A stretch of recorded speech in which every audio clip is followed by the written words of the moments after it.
흩어지니라. 경건한 사람들이 스데반을 장사하고 위하여 크게 울더라. 사울이 교회를 전멸할새 각 집에 들어가 남녀를 끌어다가 옥에 넘기니라. 아멘.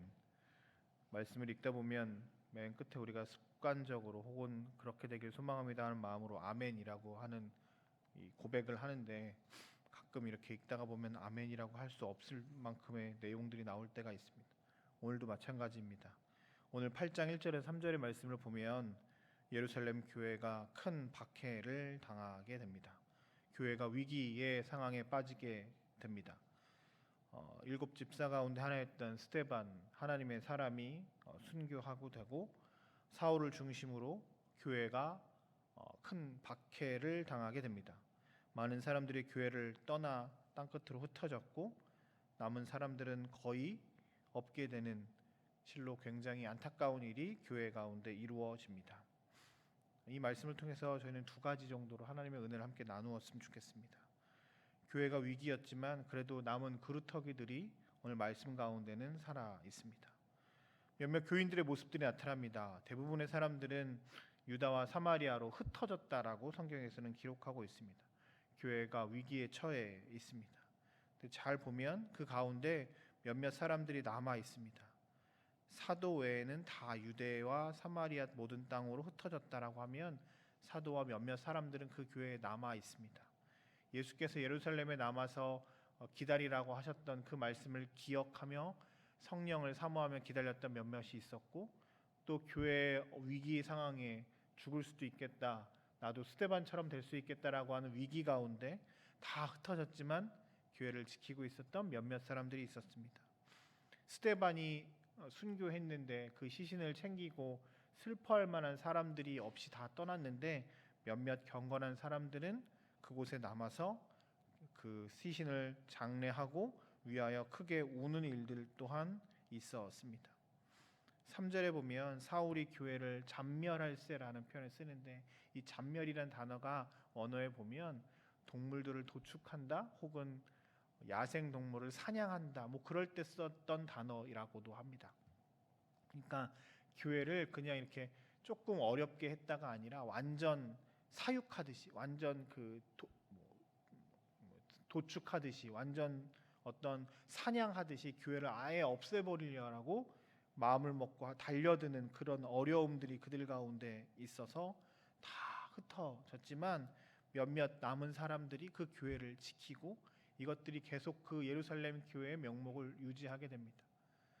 예수님의 말씀을 순종하여서 예수님이 돌아가셨을 때 나도 예수님처럼 죽을 수 있겠구나라고 하는 위기감 때문에 남아있던 사람들에 의해서 예루살렘 교회가, 초대 공동체가 형성되었고, 또한 스데반의 순교 이후에 나도 스데반처럼 될 수 있겠다라고 하는 위기감과 어려움이 있었지만 그럼에도 불구하고 예루살렘 교회를 지켰던 그 사람들을 통해서 계속 그 예루살렘 교회는 명목을 유지합니다. 요즘에 한국 교회가 참 어렵다, 여러 가지 말들이 많이 있습니다. 그 중에 가장 중요한 이유 중에 하나가 목회자들, 교회 목사들과 교회 중직자들이라고 하는 믿음의 사람들이 흔들리는 것 아니겠습니까? 여러 도덕적으로 여러 많은 어려움들이 그들 가운데 있는 것이 사실입니다. 저 또한 이것에 자유롭지 않은 것 저도 잘 알고 있습니다. 그럼에도 불구하고 교회를 지키는 소수의 사람들이 든든히 서 나아가게 될 때, 그 땅에 그루터기들이 남아 있을 때 그럼에도 그 교회는 명목을 유지할 수 있을 것입니다. 언젠간 다시 주의 부흥의 날에 그들을 주님께서 사용하실 것입니다. 오늘 새벽 예배에 나오신 여러분들이 이 땅의 그루터기로 믿음의 귀한 사람들로 든든히 서는 은혜가 있기를 소망합니다. 그것들이 좀 작지만 남들 보기엔 보잘것없어 보일 수도 있지만, 우리 작은 사람들을 통해서, 연약한 사람들이지만 작은 남아있는 사람들을 통해서 하나님께서 큰 일을 행하실 것입니다. 연약하지만 흔들리지 않고 많은 시대의 풍조에 따라서 휩쓸리는 사람이 아니라 주의 말씀에 순종하여 하나님이 원하시는 대로 살아내는 믿음의 사람들이 되시길 주의 이름으로 축복합니다. 오늘 두 번째 말씀을 통해서 깨달을 수 있는 것은 실수하지 않으시는 하나님을 볼 수 있습니다. 사도행전을 학자들에 따라 조금 다르지만 크게 대부분 세 부분으로 분류합니다. 1장부터 7장까지의 말씀이 이제 예루살렘 교회가 설립되는 과정으로 보고 8장부터 12장까지가 예루살렘 그러니까 유대와 사마리아 교가로 복음이 전파되는 과정. 그다음에 13장부터 마지막 장 28장까지가 이제 온 세계로 퍼져 나가는 복음이 확장되어 가는 과정들을 기록했다라고 정리하는 학자들이 많이 있습니다. 사도행전 1장 8절에 예루살렘과 유대와 사마리아와 땅 끝까지 복음이 전파될 것이다라고 하는 그 말씀이 이루어진다라고 보는 것이지요. 8장의 시작, 그래서 사마리아와 유대에 주의 복음이 전파되는 그 시작에 고난이 있습니다. 그저 예루살렘 교회에 머물러 있었으면 이 복음이 온 사방으로 퍼지지 않았을 텐데 이 고난으로 많은 사람들이 온 유대와 사마리아로 퍼졌기에 그 복음의 씨앗을 가지고 있던 사람들에 의해서 유대와 사마리아의 주의 복음이 전파되기 시작합니다. 하나님이 실수하신 것처럼 교회가 고난이 있었지만 하나님은 실수하지 않으셨습니다. 그 고난을 통해서 놀라운 기적의 역사를 나타내셨습니다. 그리고 오늘 또 우리가 한 사람을 집중합니다. 사울입니다. 우리가 알고 있는 그 바울, 믿음의 귀한 사람 바울이 이곳에 있습니다. 그는 스데반의 순교에 직접 관여한 사람이었고 교회를 잔멸하는데 앞장섰던 사람이었습니다. 근데 우리가 잘 아는 것처럼 바울을 하나님께서 어떻게 사용하셨죠?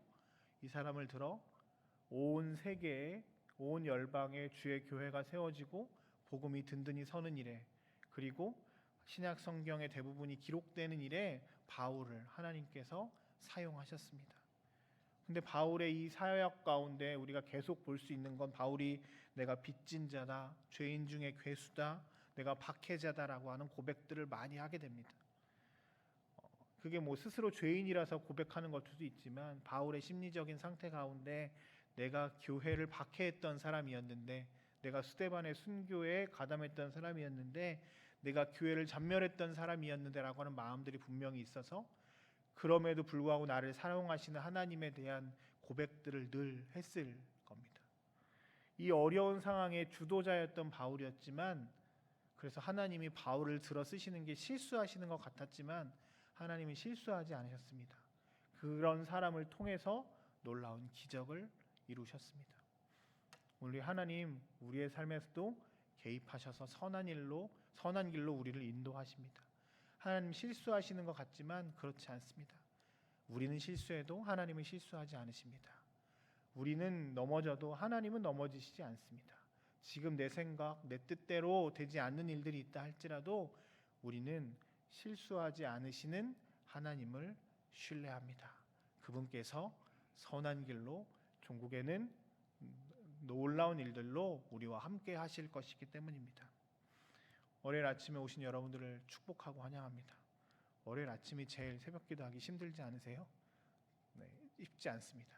그럼에도 불구하고 우리가 한 주의 시작을 또 이렇게 깨우면서 주님께 나아갈 수 있어서 참 감사합니다. 교회 위기, 사람들이 말하는 교회가 참 어렵다라고 하는 이 시기에 우리가 믿음으로 든든히 서는 한 사람이 되었으면 좋겠습니다. 그리고 우리를 사용하시는, 실수하지 않으시는 하나님을 신뢰하며 오늘도 주님과 동행하며 주님께 나아가는 저와 여러분들의 삶이 되시길 주의 이름으로 축복합니다. 우리 함께 같이 잠깐 기도하며 주님께 나아갔으면 좋겠습니다. 오늘 우리 교회의 기도 제목인 국방대와 합동군사대를 위해서 함께 같이 기도해 주셨으면 좋겠습니다. 모든 교직원들과 학생